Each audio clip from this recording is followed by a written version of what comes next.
រឿងផ្លូវកែងនិងភ្លើងស្តុកមួយជីវិតខ្ញុំមិននឹកស្មានទេថាមានមនុស្សស្រីម្នាក់ដែលស្រឡាញ់ខ្ញុំខ្លាំងដល់ថ្នាក់នេះសួស្តីខ្ញុំឈ្មោះស្រីពេជ្រតែភាគច្រើនគេហៅខ្ញុំតែអាពេជ្រពេជ្រទេពេលខ្លះក៏អាកាពេជ្រអ៊ីចឹងទៅការពេជ្រហ្នឹងម៉ាក់ខ្ញុំអ្នកហៅព្រោះថាមៀតខ្ញុំកាលពីតូចហ្នឹងហាវាការធាត់តតមួយជើងអីគ្មានរសាបទេសំលេងម៉ាក់ខ្ញុំហៅខ្ញុំពីខាងក្រោមផ្ទះមកមិនដឹងជាអីគាត់ទេព្រលឹមឡើងម៉ោងទៅតែ6សោះហៅនោះផ្អើលអស់ហើយញាក់ចិត្តខាងដឹងទេថាខ្ញុំនេះវាត្រឹមតែបានដេកវាម៉ោងឡើង1ជាងដឹងថារវល់ធ្វើអីទេគឺលេងហ្គេមនោះអីបាទខ្ញុំឆ្លើយទាំងមួម៉ៅមាត់ខ្ញុំតែបាក់នឹងភាកច្រើនឆ្លើយតែបាទទេព្រោះថាខ្ញុំនេះវាស្រឡាញ់ស្រីតែថាម៉ែខ្ញុំគាត់អត់ដឹងទេហ៊ានតែដឹងបើមិនខ្ញុំអត់កន្លែងនៅចុះមកខាងក្រោមស៊ីបាយហើយទៅសាលាម៉ែស្រែកម្ដងទៀតមិនដឹងជាអីនិយាយធម្មតាគឺមិនចេះនិយាយទេអ្នកម្ដាយជាទីបណ្ដោយចិត្តខ្ញុំចូលចិត្តតែស្រែកថ្លង់សឹងស្លាប់បាទខ្ញុំស្រែកទៅវិញម៉ែស្រែកបានខ្ញុំក៏ស្រែកបានម៉ោង6ជាង20នាទីនៅខាងក្រោមផ្ទះខ្ញុំកំពុងតែញ៉ាំបាយទាំងអួលម្ហូបថ្ងៃលើកណាក៏ត្រីងៀតរហូតមុខខ្ញុំនេះចង់ដូចត្រីងៀតហើយខ្លាចណាស់ខ្លាចតែពេលណាមួយមុខដូចត្រីងៀតស្រីឈប់ស្រឡាញ់ទេការពេចនាងម៉ៃហៅខ្ញុំនេះគ្រាន់តែឮសំឡេងនាងក៏ធុញសឹងតែស្លាប់ធុញវាណាស់រាល់ថ្ងៃពេលដើរជាមួយវាម្ដងខ្មាស់គេសឹងស្លាប់ដឹងខ្មាស់រឿងអីទេនោះមើលទៅមីមួយហ្នឹងវាហាត់ណាស់ឃើញប្រុសមិនបានទេញញឹមរហែកមកចោលតែបើថាប្រុសមិនមើលមុខហេបងទៅណាហ្នឹងនេះឯងពេលញញឹមដាក់ប្លោះរួយប្រុសមិនមើលមុខក៏ស្រែកហៅយកតែម្ដងអូយខ្មាស់គេណាខ្ញុំកាមអីទេបានមុតមុខអ៊ីចាន់យីមួយដៃបែកមកតែលលឹងហៅឯងបងហៅចែបានត្រូវប្រុសម្នាក់នោះស្ដីឲ្យនាងម៉ៃមិនបានមាត់នឹងនឿស្ងៀមសិនណែនាងនេះទៅដប់យ៉ាងទៅខ្ញុំតែក្បាលនាងមួយដៃមុននឹងឡើងម៉ូតូ Honda Series 2021របស់នាងនេះវាជាញាក់មានដូច្នេះហើយទៅខ្ញុំជិះម៉ូតូជាមួយនាងខ្ញុំក៏មានម៉ូតូដែរតែខ្ជិលជិះសុកចិត្តជិះជាមួយវាអត់ខាត់លុយថ្លៃសាំងមានជម្រាបលាម៉ាក់នៅនឹងកុំចេះអីដល់ម៉ោងហើយទៅលឿនទៅពេលផ្ទះទៅសាលារៀងឆ្ងាយគូសំណាផ្ទះខ្ញុំនៅត្រពាំងអិនច័ន្ទឯសាលានៅជិតភូមិសាមគ្គី4សង្កាត់ត្រពាំងក្រសាំងណានេះជិះម៉ូតូ20នាទីបានដល់ឯកង់ជិះ30នាទីឬ40នាទីបានដល់ជិះកង់ស្លាប់ចោលជិះតាមផ្លូវមកដល់មុខវត្តផូផ្លូវនោះជាផ្លូវកែងមាន2កែងទី1មិនសូវជាកែងអីប៉ុន្មានទេតែអាកែងទី2នឹងកែងយកតែមែនតែនរបងវត្តខ្ពស់ពិបាកអែតកមើលពេលជិះជិតដល់ផ្លូវកែងមានរមាក់មួយជិះយឺតនៅខាងមុខម៉ូតូនាងម៉ៃដោយហេតុថានាងមិនចេះជិះយឺតនោះទេភាគច្រើនជិះមកបាសកនាងបានវ៉ារមាក់លូខ្ញុំក៏ស្មានាងខ្លាំងឲ្យនាងបន្ថយលបឿនមកវិញមិនឲ្យនាងវ៉ាតាននាងមិនស្ដាប់ខ្ញុំនាងវ៉ារមាក់នោះតតែបានវ៉ារួតក៏បានមកផ្លូវកែងឡានធំមួយបានជិះមកទល់មុខនឹងម៉ូតូខ្ញុំភ័យពេកយកដៃបិទភ្នែកសិនខ្ញុំមិនដឹងថាមានរឿងអីកើតឡើងទេខ្ញុំមិនចង់ឃើញគេទៅគៀនរបងទៅខ្ញុំស្រែកដាក់នាងភ្ញាក់អារម្មណ៍ឡើងវិញនិងកាត់ចង្កូតទៅខាងស្ដាំគៀនរបងវត្តម្ចាស់ឡានបានឈប់បំរុងថានឹងមកជេរពួកខ្ញុំតែថាមិត្តខ្ញុំនេះវាឆ្លាតណាស់វាបញ្ឆេះម៉ូតូទៅទៀតគ្មានឲ្យអ្នកណាមកជេរក្បាលនាងទេស្រីឈួតតិចងប់អញជប់ជិះជាមួយនាងហើយខ្ញុំវាយស្មានាងខ្លាំងខ្ញុំនេះភ័យចង់ស្លាប់បេះដូងក៏លោតចង់តែប្រេះតែមកខ្មាក់នឹងខ្ញុំរស់បានប៉ុន្មានថ្ងៃវាមិនអីទេនាងឆ្លើយទាំងគ្មានអារម្មណ៍ក្នុងខ្លួននាងកើតអីមិនបានគ្មានព្រលឹងក្នុងខ្លួនអីចឹងខ្ញុំតេះក្បាលនាងរាល់ដងនាងម៉ៃមិនដែរអីចឹងទេនាងរស់រាយនិយាយច្រើនលបប្រុងប្រយ័ត្ននឹងការជិះម៉ូតូណា ตัวใบเจเนียงจีเหลือนตาพนักเนียงเงียจอล้างเมื่อเพลอรโหดว่าไอ้ก็มันได้ว่าเพลอแกงได้แต่ถ้าเลิกนี้ไม่บานอีจังมีมวยนึงสองสายขมอยโจลมองอันเมียนกาดไอ้กรอนตาเรียงปรือเนียงนี่เย้ยนั่งบันท้อยละเบือนขยมมันจับอารมณ์หนึ่งเนียงเตียเตปรู้ทาขยมก็ตาปีเมื่อตบเตียหมวยเนื้อเกียนดำสวายปเตียเมียนปอกระหอมเมียนบรอมันเนะเสลียเปียธรรมดาเอาได้แหวงจีมวยนังเข้าเจียงแหวงอังกอยเนื้อนั่งหมกเตียนูกอดอังกอยเนื้อเลือระหมกทักอังเป้ามวยนู่แหงพักตึกอังเป้าอดขยมสัวตมัดขยมนังตามเมื่อระหมกตึกอังเป้านู่อัตเต้เนียงไม่บันทายระเบือนเตอหมกขยมก็เงียกตัวคางมุกตายทาขยมเคลียนตึกอัมเปาก็เงียกตัวเวนตายทางเงียกตัวเวนบัดระมกตึกอัมเปาบัดเฮ้บัดตัวหน้าจิเลื่อนมาเละเงียกตัวมุกเงียกหมอกเวนบาดแน่ขโมยลองไว้ขยมแกมึดขยมเตียงปรือจะอังขนงขยะขยะนามวยเพลวเจนปีโพลงกายมันนี่เรียงสงัดได้ขมาวแมนเนียงแองลงเมาจิตปามตีไม่มันควอลโดยสารเนียงมันนี่มันแจ๊คลาดขมอดได้เพราะถ้าเอาเนียงนี่หน้าแจ๊ควิเจียบทมบอีจังไห้เนียงคลายดอกไอ้บบแต่เนียงจนจำขมอดจนจำเปรี้ยมารินกงว้าวเป็นแต่โอ้ยตระเจียนะฮะขยมดีใจหนึ่งบานเงียตัวข้างกร้อยใจโดนไอ้หรือหมอกตึกอำเปานุบานจีตามขยมจีตามทัวไอ้ขยมนี้นะเวียชอาดให้แรงจองพักตึกอำเปาไอ้ให้ปรือนะไม่อ่านหน้ามาดองเคินมาดองอัดหอยจีกรอยแองนั่งสมเลาะเตียดฮะทัวเมื่อตาแองนั่งแต่ทัวไอกอดอีจ้องหมอกดอสลาขยมบ้านเงียกเตอขังกร้อยมาดองเตียดตายท่าบัดระเมิกตึกอำเปานัวเตอเฮยตามเพลอขยมเงียกรอยเมยเตอกวดระหดไม่บ้านบัดขลวนกาเตอเจ้านี่ลุยติงใบพองนะยังโยกมาโตตุบง่าไม่ฮอดลุยไอขยมปรามปอนเรียลรุยดาโจตะขนมเตียมวยพญามุโตขยมนี้เวเรียงยัวคลาดขมอดนุคลาดแดงได้ยุบล้างเนื้อตามันแน่แองซอหนึ่งห้าไอ้ยาวใบปีประเอาเคลื่อมนิยติ๊กเฮยเงียเตอคังกร้อยจังไรไอ้สลับแต่เคยเริ่มหมกตึกอำเภอเดได้นอจอดเริ่มหมกคลองเวียสลาอุ้ยนี่มนุษย์เป็นตาเฮ้ขยมเมื่อเตยปูมันแน่นุแต่ถ้าปูนุก้อนเมื่อมาขยมโดยขเนียบ้านบันติกก็เมียนสักปรมมันแน่บ้านติงตึกอำเปาปูนุมวยแก้วเคยแบบนี้ให้ขยมก็เมียนอารามลางเว่งแรงเซยคลายเตียดให้แต่ขยมเรียงผลึกมีออนอีหลบใบนุ่มมากสมาขยมรหัสเนี่ยตรอกวดอย่างประหยับเฮ้ยออกประลึงขยมให้ขยมหดลอยไอกอดแต่งประลึงจงซอกกำปงแต่คลายขมอดซอกก็หมกคออีจังหน้ามันจะลอมทาขมอดล่องเอาก้นขยมตัวใบหนึ่งได้ฉลองทนอโจสลาตายทาระเบาตึกอำเภอปูโนสลับแต่จีใบหนึ่งบุกขยมรอฮัสจอตะเกียนหนึ่งสมรวลอารมณ์มกเว้นณเนจุมวินขยมปวกเกหักเนทองบดาเกเหมือนควาลไปขยมเต้ขยมเงียกแต่เมินเหมือนนุจุมวิ้งรุยดอกดังหามท่องขยมกึดทาพวกแก้เหมือนบานจับอารมณ์ให้เมอเตยอับเป็กอันอัดไอ้นะให้นี่พัตเตอร์ไม่เดินมาหลอกขยมนังบานหอยตักสดมวยอ่อยขยมมันนี่ใหญ่ไอแต่แบะดงขยมนี้เวียจับประดามโลเตียดให้มองดับมวยขยมบานเจนปีเรียนรวดโชว์หนึ่งมกสลาจำมนุมันแนบเคินจำไม่จำมันแมนจำมิดขยมมีน้ำเต้คือจำสังสารบอกขยมได้จิสไรสอาดประจำสลาไอกระจนขังมกสลาขยม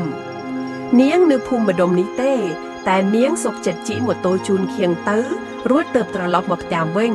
ให้อาการจูบเคลียดำบงนังจูบเคลียนึกกันลายติ่นใบเนียงแตงแต่จิโมโต PCX หมอกเรียนรอลทั้งไงแต่ท้าผู้เยื่อเรียงสลาขอบเคลียเนียงเรียนโดยสลาไอกระจนเคียงวิ่งเรียนโดยสลารอดโนหมอกปีเนียงเจโกนิยกสลาไอกระจนนั่งจำบองยูเต នាងសួរមកកាន់ខ្ញុំសង្សាររបស់ខ្ញុំនាងឈ្មោះមេសារូបរាងស្រឡូន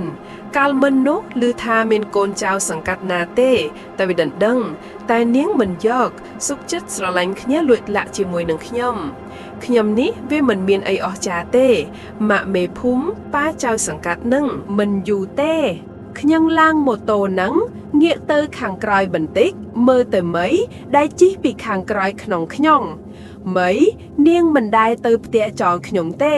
ព្រោះថានាងខ្លាចខ្ញុំនិងសង្សារខ្ញុំជិះហួសផ្ទះទៅកន្លែងផ្សេងថ្ងៃនេះអូនកាត់អីមុខស្លែកម្ល៉េះ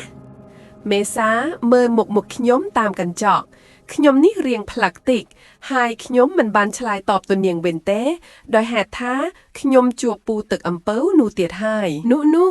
គាត់កំពុងតែឈើកណ្ដាលផ្លូវរមាស់គាត់ចុតជិតបឹងឈូកមួយគាត់ឈើកណ្ដាលផ្លូវសំឡឹងមកខ្ញុំមិនដាក់ភ្នែកសោះពេលនោះមេសានាងបានជីកហួសឯខ្ញុំក៏នៅតែតាមមើលរហូតដល់ពូមួយនោះរត់តាមនាងក្មេងចង្រៃទៅស្លាប់ទៅពូមួយនោះរត់មកគៀកនឹងម៉ូតូនឹងឆោងដៃរកចាប់កាតាបខ្ញុំបានមេសាជីឲ្យលឿនបងជីឲ្យលឿនវាចិត្តមកដល់ហើយខ្ញុំស្រែកឆោឡូពេញផ្លូវពូនោះមិនដឹងជាកោតអីទេរត់តាមខ្ញុំមករហូតរត់ផងលៀនអណ្ដាតដាក់ផងពេលខ្លះខ្ញុំងាកទៅក៏អត់មានក្បាលទៀតនេះលេងមែនតែនឬបងជីឲ្យលឿន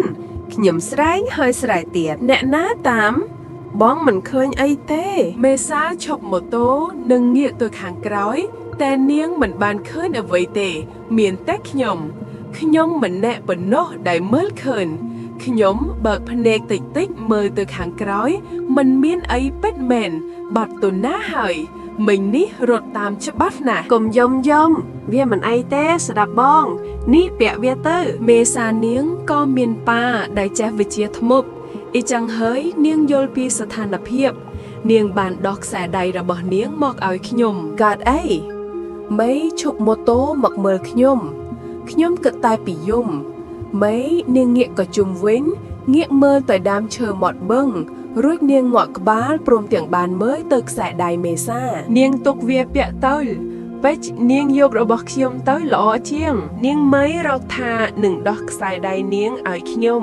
តែបងមេសាគាត់មិនព្រមទេនាងមិនអីធោះអញ្ចឹងទេពេជ្រអូនពាក់វាទៅបងមិនអីទេមេសាដោះខ្សែដៃរបស់នាងមកពាក់ឲ្យខ្ញុំនឹងបានសម្លឹងមើលទៅមុខរបស់មី20នាទីក្រោយមេសានាងជូនខ្ញុំមកដល់មុខផ្ទះតែផ្ទះខ្ញុំចាក់សោខ្ញុំទាញទូរស័ព្ទមកខលទៅម៉ាក់ភ្លាមអាឡូម៉ាក់មួយម៉ាក់នៅណាខ្ញុំនិយាយជាមួយជាងម៉ាក់ដោយសំឡេងញ័រហាក់ភ័យមិនទាន់បាននៅកំពតនាងឯងទៅដេកផ្ទះមិត្តសិនទៅម៉ាក់ថាហើយជួយបិទភ្លាមខ្ញុំទុកទូរស័ព្ទវិញងាកទៅមើលមុខមេសានិងមីពួកនាងញញឹមស្រស់មកកាន់ខ្ញុំញញឹមរកម៉ៃពួកនាងអីខ្ញុំនេះខ្លាចសឹងអីម៉ៃយើងទៅដេកដែរណាខ្ញុំកាន់ដៃនាងនិយាយទាំងចង់យំព្រោះថាខ្ញុំជួបទៀតហើយជួបខ្មោចទៀតតែលើកនេះមិនមែនពូទឹកអំពៅទេតែជាកូនក្មេងមកពីណាមិនដឹងទេមកឈរនៅលើដំបូលខ្ញុំសម្លឹងមើលមកខ្ញុំសឹងតែជ្រោះក្របភ្នែកចេញមកមិនត្រឹមតែប៉ុណ្្នឹងទេនៅមានខ្មោចស្រីម្នាក់ទៀតឈរនៅគៀននឹងនាងញញឹមស្រស់ណាស់ម៉ៃងក់ក្បាលគ្រាន់តែងក់ក្បាលភ្លាម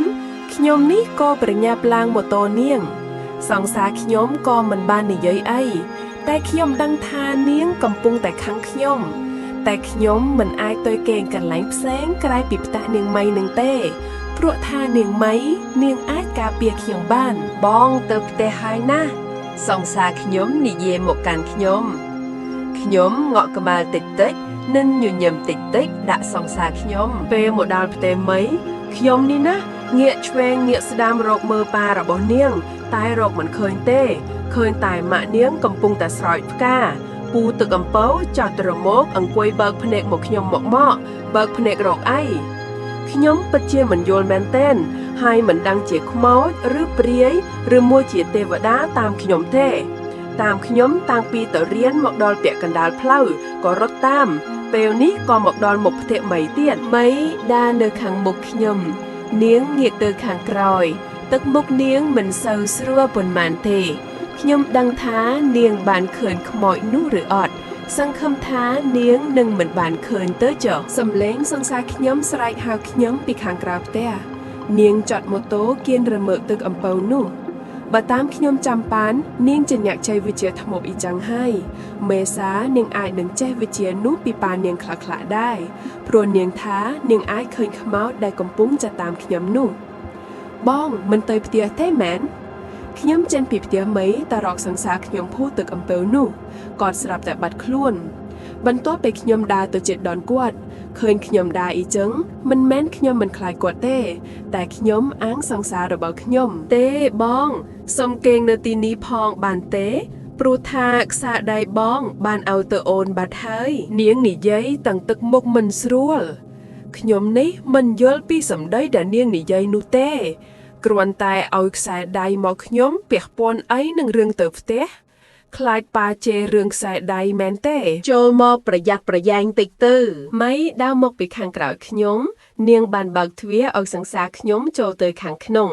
បន្ទាប់ពីចូលម៉ូតូបិទទ្វាររួចរើមកទឹកអំពើក៏លេចខ្លួនមកម្ដងទៀតតែថាពូទឹកអំពើលើកនេះរៀងខុសប្លែកពីលើកមុនគាត់លើកនេះកំពុងតែដើរមករកខ្ញុំសឹមមុខរបស់គាត់គិតតែពីញញឹមតែភ្នែករបស់គាត់សម្លឹងមកកាន់ខ្ញុំសម្លឹងដល់ថ្នាក់ជ្រក់ភ្នែកមកខ្ញុំរត់ទៅកាន់ដៃសង្សារខ្ញុំជាប់ពូទឹកអំពើគាត់មិនអាចចូលមកខាងក្នុងផ្ទះមីបានទេ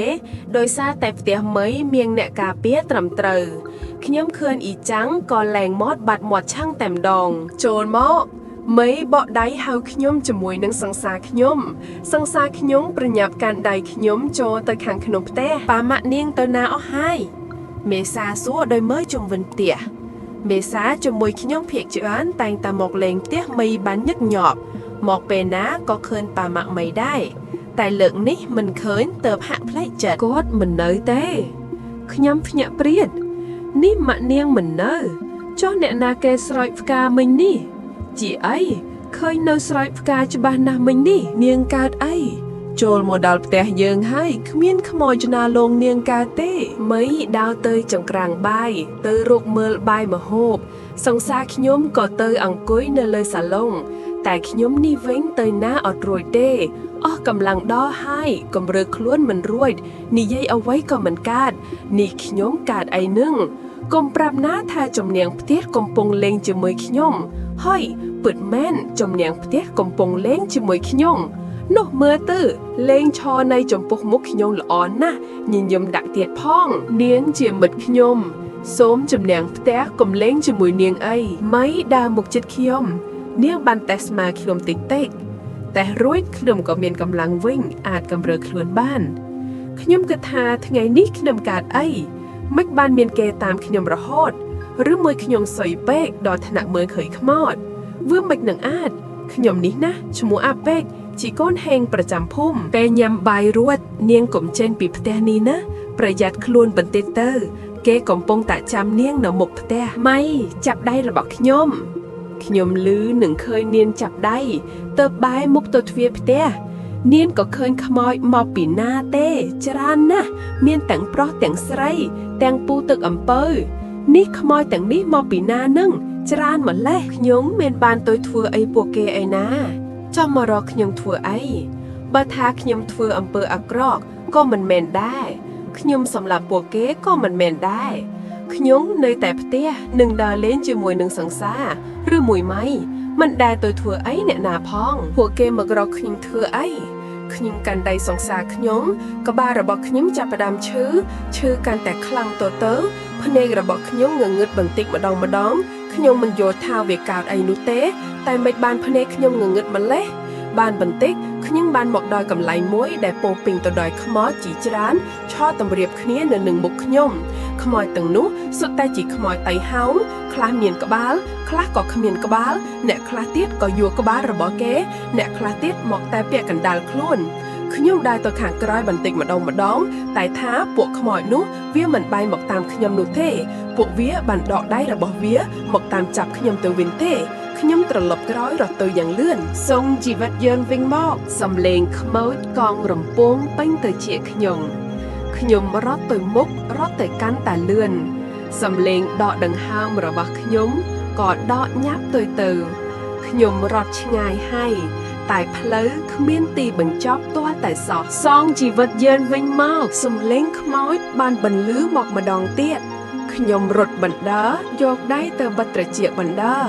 ខ្ញុំមិនចង់លឺអ្វីដែលគួរឲ្យខ្លាចនោះទៀតទេខ្ញុំខ្លាចមេសាជួយផងមេសាខ្ញុំស្រែកហៅសង្សារខ្ញុំមានតែសង្សារខ្ញុំទេដែលអាចជួយខ្ញុំបាននាងពូកែគ្រប់យ៉ាងសំលេងខ្មោចតៃហោងគ្មានស្បែកបានមកឈើមុខខ្ញុំទាំងខ្លួនរបស់គេកំពុងតែឆេះជាមួយនឹងភ្លើងគេស្រែកជាមួយនឹងភាពឈឺចាប់គេស្រែកម្ដងហើយម្ដងទៀតគេក៏រត់មកតាមខ្ញុំដូចគ្នាមេសាមេជួយផងខ្ញុំរត់បានបន្តិចក៏ជួបជាមួយនឹងមិត្តខ្ញុំខំរត់ទៅរកពួកគេតែថាពួកគេស្រាប់តែរលាយបាត់ខ្ញុំឈរត្រង់ថ្មឹងព្រោះថាអស់ផ្លូវរត់បាត់ហើយខ្ញុំត្រូវរត់ទៅណាទៀតសងជីវិតយើងវិញមកពាក្យដដែលនោះមានបន្លឺនៅក្នុងត្រចៀកខ្ញុំដដែលខ្មោចនោះបានមកឈរជុំវិញខ្លួនខ្ញុំមិនដឹងថាត្រូវធ្វើអ្វីបានទៀតទេបានត្រឹមអង្គុយខ្ទប់ត្រចៀកតែប៉ុណ្ណឹងសំឡេងមេសាបានហៅខ្ញុំតិចនិងបានអង្រួនរាងកាយខ្ញុំបានឈរនៅមើលរាងកាយខ្ញុំពេលនេះជាវិញ្ញាណខ្ញុំបានឃើញរាងកាយខ្ញុំកំពុងតែដេកស្កុកស្ដឹងមេសានាងយំហៅខ្ញុំមកវិញរហូតម៉ៃអង្គុយមើលមុខខ្ញុំទឹកភ្នែកនាងហូរតែនាងមិនបាននិយាយអ្វីទេនាងបានតែបង្ហូរទឹកភ្នែកប៉ុណ្ណោះហេបងខ្ញុំនៅទីនេះបងខ្ញុំស្រែកដាក់សង្សារខ្ញុំណែនាងខ្មោយតៃហោងនាងប្រឹងស្រែករអីជាខ្មោយតៃហោងម្នាក់សោះមិនក៏អាចចូលមកក្នុងផ្ទះនេះបានជំនាងផ្ទះស្រីម្នាក់បានមកនិយាយនៅពីក្រោយខ្នងរបស់ខ្ញុំមិនដឹងជាមកតាំងពីកាលទេខ្ញុំរលាយបាត់ខ្លួនបន្តិចម្ដងព្រោះតែបារមីជំនាងផ្ទះខ្លាំងជាងខ្ញុំចំណែកឯខ្ញុំមិនដឹងជាខ្លួនឯងជាអ្វីឲ្យប្រកាសទេនឹងត្រឹមថាជំនាងផ្ទះមិញនេះហៅខ្ញុំថាខ្មោចតៃហោងហេនេះខ្ញុំស្លាប់តាំងពីកាលណានឹងស្លាប់ដោយសារអីឬមួយពួកខ្មោចទាំងនោះជាអ្នកយកខ្ញុំទៅអត់ទេវាមិនអាចទេជួយផងក្តៅណាស់ខ្ញុំមិនដឹងថាជំនាងផ្ទះរបស់នាងម៉ៃកើតអីទេសុកខ្ញុំកំពុងតែឈរនៅនឹងមាត់ទ្វារផ្ទះនាងសោះគាត់ស្រាប់តែមកបញ្ចេញរិទ្ធជាមួយនឹងខ្ញុំបងមេសាខ្ញុំស្ទាបខ្លួនស្រែកទាំងការឈឺចាប់បានបន្តិចសង្សារខ្ញុំមេសាបានចេញពីក្នុងផ្ទះមកទាំងទឹកភ្នែករហាមព្រមទាំងបានមកអបខ្ញុំគាត់សុខចិត្តទទួលរងនឹងការឈឺចាប់ជំនួសខ្ញុំហេតុអីក៏គាត់ល្អយ៉ាងនេះគាត់ជាទេវតាមកចាប់ជាតិមែនទេត្រង់បន្តិចទៅចិត្តអស់អីហើយគាត់អង្អែលក្បាលខ្ញុំនិងញញឹមដាក់ខ្ញុំបន្តិចមុននឹងប្រាយកម្លាំងរបស់គាត់ទាំងអស់ប្រយុទ្ធជាមួយនឹងចំណាំងផ្ទះគាត់បញ្ចេញកម្លាំងរបស់គាត់រួចចំណាំងផ្ទះស្រាប់តែបាត់ខ្លួនសង្សារខ្ញុំគាត់ក៏រលាយខ្លួនបន្តិចម្ដងរស់នៅឲ្យបានល្អគាត់រលាយខ្លួនអស់ហើយនៅសល់តែសំឡេងដ៏ស្រទន់របស់គាត់ខ្ញុំភ្លាមបានហូរទឹកភ្នែកមកនេះជាលើកទី1ដែលខ្ញុំមានអារម្មណ៍ថាបងមេសាដូចជាព្រះមកតាមការពារខ្ញុំគាត់ជាមនុស្សម្នាក់ដែលស្រឡាញ់ខ្ញុំហើយខ្ញុំនឹងចងចាំគាត់ឲ្យបានល្អខ្ញុំនឹងមិនបំភ្លេចគាត់ចោលនោះទេពេកងើបឡើងណាកុំកេងនេះជើងអីសំឡេងបងមេសាបានដាស់ខ្ញុំបើកភ្នែកតិចទៅមើលគាត់នេះខ្ញុំកើតអីហ្នឹងខ្ញុំនៅទីណាក្រែងមិនខ្ញុំនៅមុខផ្ទះនាងមីឈរយំស្ដាយបងមេសាទេតើនេះកុំប្រាប់ណាថាខ្ញុំយកសប្តិនគ្មានសុបិនណាច្បាស់ដល់ថ្នាក់នេះទេនេះទឹកផឹកសិនទៅណាមីយកទឹកមកឲ្យខ្ញុំក៏ទទួលនឹងយកមកផឹកខ្ញុំកេងនៅលើពុករបស់នាងមីមិនដឹងជាចង្រៃឬចៃដន្យទេខ្ញុំស្រាប់តែឃើញចំនាងផ្ទះមកឈរនៅមាត់ទ្វារបន្ទប់កេងនាងមីឈររកអីខ្ញុំមិនត្រូវការនាងទេកុំខ្លាចគាត់មកឡនាងទេដែលមកអាក្រក់ នំទុកដល់ហើយនាងមីចង្អុលក្បាលខ្ញុំមេសានាងមើលមុខមីសម្លឹងខ្លាំងហាក់មិនចង់ឲ្យមីនិយាយរឿងអីប្រាប់ខ្ញុំទៀតអីចឹងដល់ពេលរឿងវាបែបនឹងពេកវាដូចជាពិបាកនឹងយល់ណាស់ចង់សួរអ្នកណាក៏មិនដឹងក៏មាត់អីផែកអូនកេងទៅបងនៅទីនេះហើយស្អែកចាំបងនាំអូនទៅផ្ទះបងមេសានាងនិយាយត្រឹមតែប៉ុន្មានម៉ាត់នេះខ្ញុំអាចកាត់សេចក្តីបានខ្លះហើយគឺថាបងមេសាប្រកាសជាយកខ្ញុំទៅឲ្យប៉ាគាត់ជួយខ្ញុំកុំឲ្យឃើញខ្មោចនិងកុំឲ្យខ្មោចតាមឡងឬតាមសម្លាប់ចុះប៉ានាងទៅណា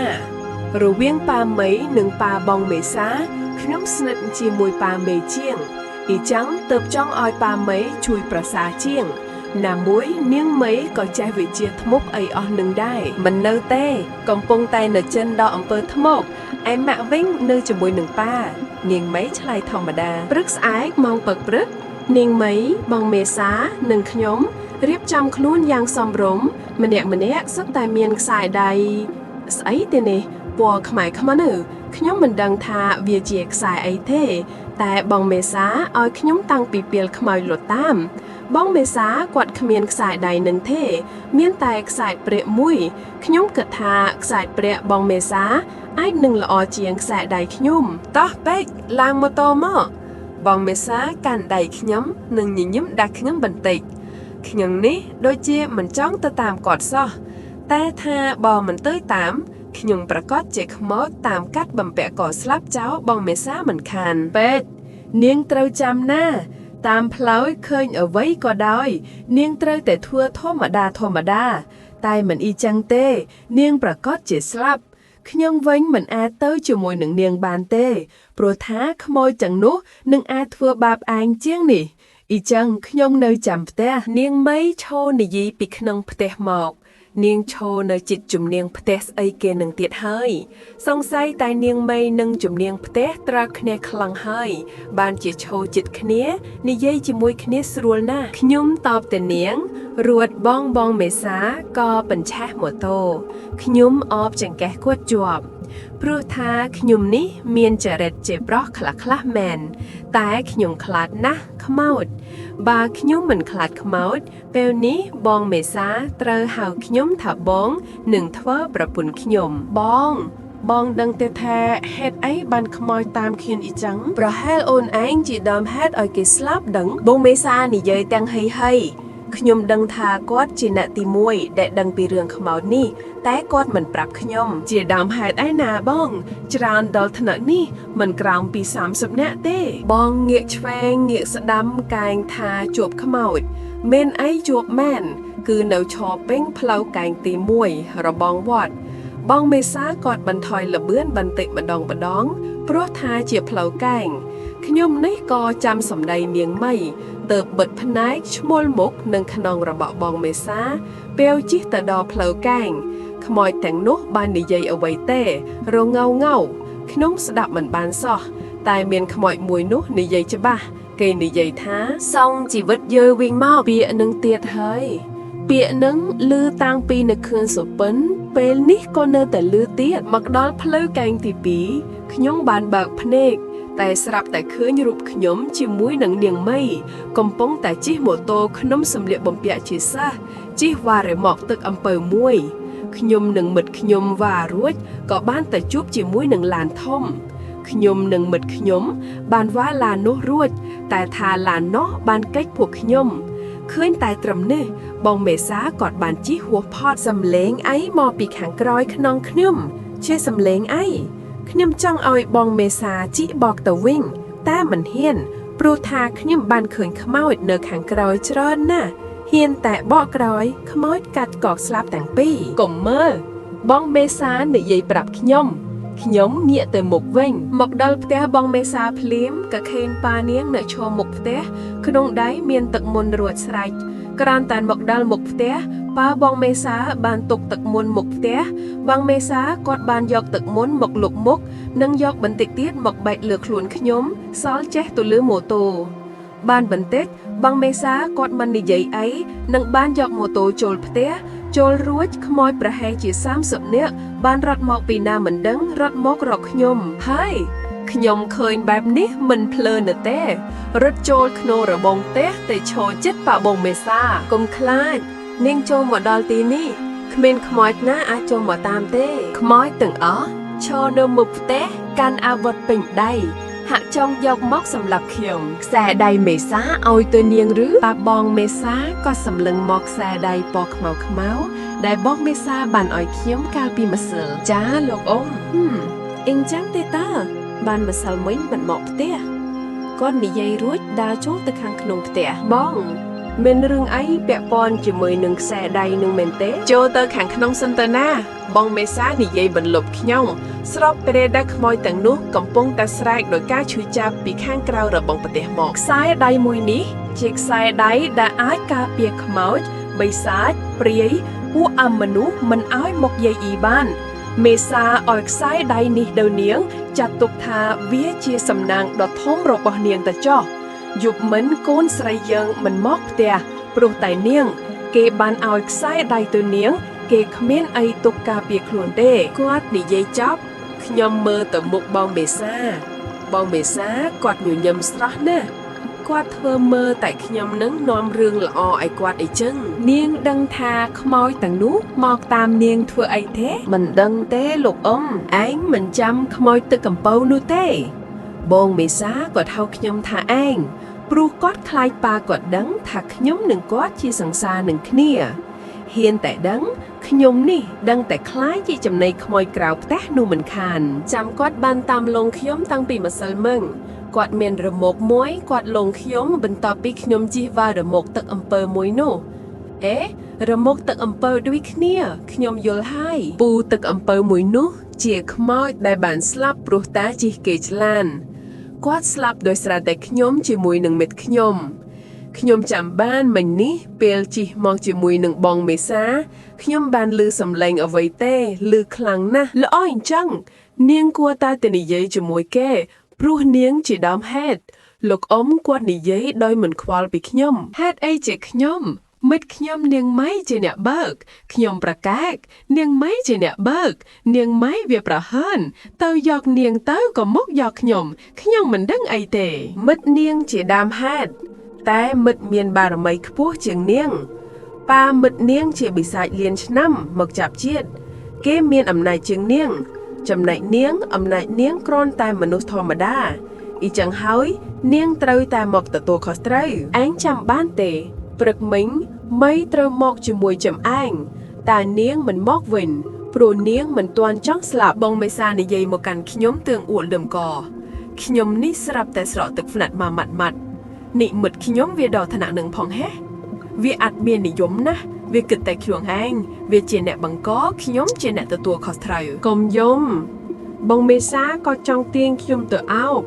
តែប៉ានាងចេះតែសម្លឹងមុខនាងអ៊ីចឹងហើយបាននាងអង្អែលក្បាលខ្ញុំវិញចុះលោកអ៊ំខ្មោចដតីទៀតឲ្យខ្មោចនោះរំលឹកឯងទៅអាយខ្មោចមួយមកពីណាមិនដឹងទេមកអង្គុយចំណឹងមុខខ្ញុំឃើញមុខរបស់ខ្មោចនោះហើយខ្ញុំស្រាប់តែដួលភ្លាមទៅលើសាឡុងហេបខ្ញុំបានមកដល់ស្តុបចម្ពូវ៉ាន់ខ្ញុំឈរនៅចំកណ្ដាលស្តុបឡានម៉ូតូបានជិះបុកទម្លុះខ្ញុំជាច្រើនគ្រឿងពេលនេះខ្ញុំស្ថិតជាប្រលឹងវិលវល់នៅកណ្ដាលស្តុបបានបន្តិចខ្ញុំបានឃើញបងមេសាគាត់ដប់ខ្ញុំដែលជាមនុស្សពិតខាងភ្លើងរបស់បងមេសាគឺភ្លើងក្រហមតែខ្ញុំជាមួយគាត់មិនបានឈប់នោះទេព្រោះឃើញខាងភ្លើងខាងស្ដាំនោះគេមិនទាន់មកបងមេសាគាត់បន្ថែមលបឿនជីកទៅយ៉ាងលឿនទៅជិតដល់គោលដៅស្រាប់តែមានឡានដឹកនារីកម្មកររោងចក្រមួយឡានធំឡានមួយនោះបានជិះយ៉ាងលឿនវិសនឹងបុកម៉ូតូខ្ញុំខុសគ្នាតែកន្លះម៉ែកប៉ុណ្ណោះម៉ូតូរបស់បងមេសាបានទៅផុតតែឡានធំមួយនោះបានឈប់នៅកណ្ដាលផ្លូវឡានដែលនៅខាងក្រោយឡានធំកុងតេន័រនោះជាឡានដឹកកម្មកររោងចក្រឡាននោះមានទំហំធំគួរសមមនុស្សក្នុងនោះមានកម្មករប្រហែលជា50នាក់ដោយសារតែឡានកម្មករជាប្រភេទឡានធំពិបាកនឹងជាន់ហ្វាំងណាមួយលបឿនលឿនផងក៏ជ្រុលមកបុកជាមួយនឹងឡានកុងតេន័រដែលអកសើព្រោះតែម៉ូតូបងមេសាផាំងឡានកម្មកររោងចក្របានផ្ទុះភ្លាម ព្រោះតែកម្លាំងបុកខ្លាំងឡានកម្មករបានក្រឡាប់និងឆេះយ៉ាងសន្ធោសន្ធៅខ្ញុំឈរមើលទាំងស្លុតចិត្តនេះខ្ញុំឈរនៅកណ្ដាលផ្លូវដើរសន្សឹមទៅមើលឡានដែលកំពុងនឹងឆេះក្តៅណាស់ជួយផងសំឡេងកម្មកររោងចក្របានបន្លឺឡើងខ្ញុំឈរភ្លឹកមើលទៅពួកគាត់ទឹកភ្នែកស្រាប់តែហូរមករឿងគ្រប់យ៉ាងមកពីខ្ញុំជាអ្នកធ្វើឲ្យពួកគាត់បែកបាក់គ្រួសារបែកបាក់ម៉ាក់ប៉ាបំផ្លាញជីវិតរបស់ពួកគាត់ខ្ញុំជាមនុស្សអាក្រក់ខ្ញុំអង្គុយចុះទៅលើថ្នល់យកដៃខ្ទប់ត្រចៀកភ្នែកមិនចង់ឃើញមិនចង់ឮអ្វីទាំងនេះទៀតទេខ្ញុំខ្លាចខ្លាំងណាស់ហាសំឡេងដកដង្ហើមរបស់ខ្ញុំហើយពេលនេះកំពុងតែអង្គុយនៅមុខប៉ាបងមេសា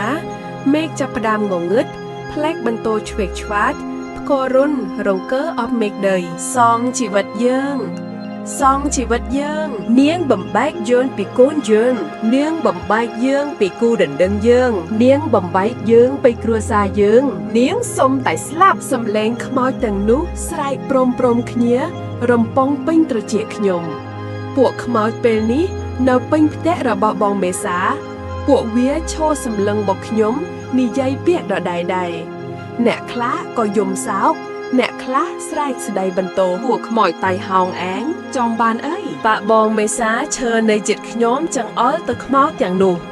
ប៉ាបងមេសាគាត់មកនិយាយបែបនេះដិតអីបងមេសាគាត់ក៏ជាដប់ហេតុចង់បានជីវិតនាងនិងជីវិតនាងនោះមួយទៀតខ្មោចទាំងអស់ចង្អុលមកខ្ញុំហើយក៏ចង្អុលតបងមេសាចុះបើអ្វីផ្សេងមិនយក